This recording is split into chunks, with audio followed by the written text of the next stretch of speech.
Look at this baby. I showed a black Persian too, very nice regional lamb. It's one of Mark and David's. So I have both an affinity and a respect for a good black Persian. She was actually the love of my life.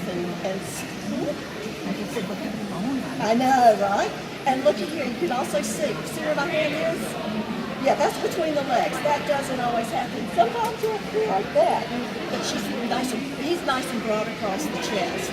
Look at that, again, completely round, perfect circle, big, copper colored eyes right there in the middle. He doesn't even come up or just barely reaches the elbow. And I don't have the arms. Many years in here somewhere, and the packet, the pièce de resistance is kissing lips.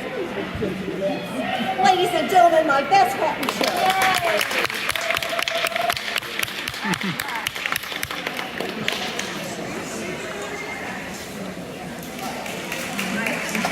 That's the first time I've seen him close up.